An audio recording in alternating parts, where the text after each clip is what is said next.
नमस्कार मैत्रिणींनो, स्वागत आहे तुमचं आपल्या यूट्यूब चॅनल सुवर्ण मेघा किचनमध्ये. आज आपण बनवणार आहोत गुळाची जिलेबी. चला तर मग मैदा कसा लावायचा ते आपण बघूया. हे आहे खंबीर, याला इतर ठिकाणी आंबोला पण बोलतात. हे तुम्हाला बाजारामध्ये कोणतेही स्वीट दुकान असेल तिथे भेटून जाईल. यात पाणी टाकून आपल्याला मिक्स करायचं आहे.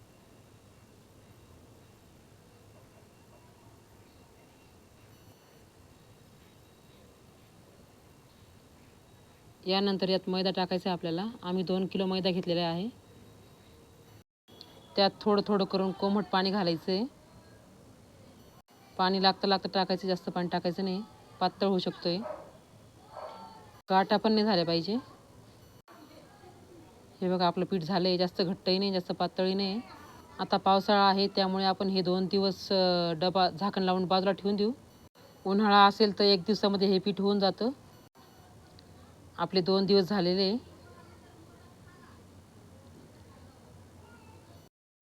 आपले 2 दिवस झालेले आहे.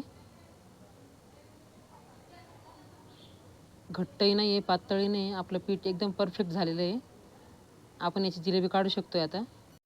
तुमचं पीठ पातळ वगैरे झालं असेल तुम्ही यात थोडंसं मैदा घालू शकताय.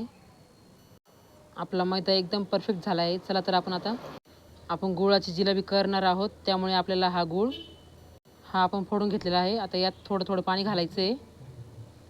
पाक जास्त पातळ नाही करायचं आहे आपला, त्यामुळे आपल्याला थोडंच पाणी घालायचं आहे. सुरुवातीला आपण हा गॅस जोरात ठेवायचा आहे, म्हणजे गूळ पटकन विरघळेल आपला.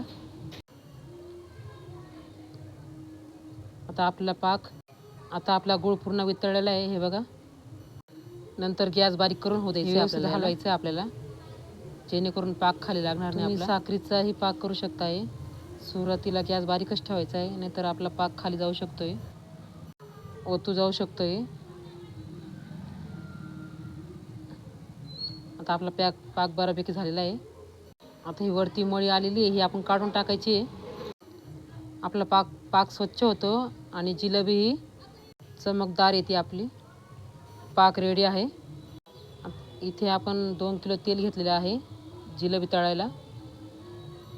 उन्हाळा असेल तर तुम्ही आवडीनुसार तूपही टाकू शकता याच्यामध्ये. पावसाळा किंवा हिवाळा याच्यामध्ये तुपाची जिलेबी नाही करता येत, त्याच्यामुळे आम्ही तेलाचीच करतोय.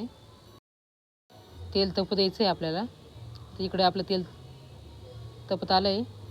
आपण एवढी जिलेबी का काढत आहोत एवढ्या प्रमाणात, हे तुम्हाला मी व्हिडिओमध्ये पुढे सांगणार आहे.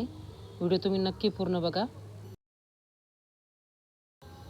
2 किंवा 3 चमचा पीठ आपल्याला ह्या कापडामध्ये टाकून घ्यायचं आहे. एकदम बारीक बारीक जिलेबी घालायची आपल्याला, जाड नाही घालायची,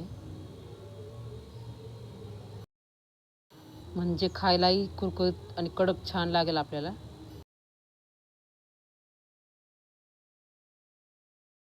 आपली जिलेबी ब्राऊन झाली, ही काढून घेऊ आपण आता. पाकही गरम आहे. पाकात टाकायचे आपल्याला. त्याच्यावर पटकन झारा ठेवून खाली दाबायचं आहे, म्हणजे पाक जिलेबीमध्ये घुसतो. हे बघा आपली जिलेबी किती छान कलर आलेला आहे. जिलेबी म्हटलं की लहानपणीची आठवण येते.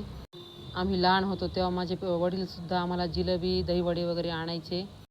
आमच्या गावी भैरवनाथांची यात्रा भरते. यात्रेत माझे सासरे व माझे मिस्टर जिलेबी भज्यांचे दुकान लावतात. तुम्हाला ही जिलेबी आवडत असेल तर तुम्ही अशी जिलेबी नक्की बनवून बघा.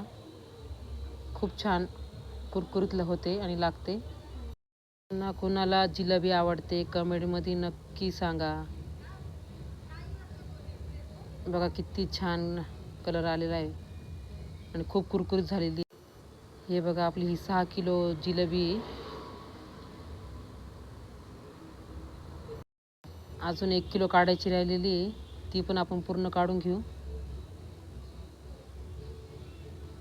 जिलेबी बघूनच मला असं वाटतंय मी कधी खाईल.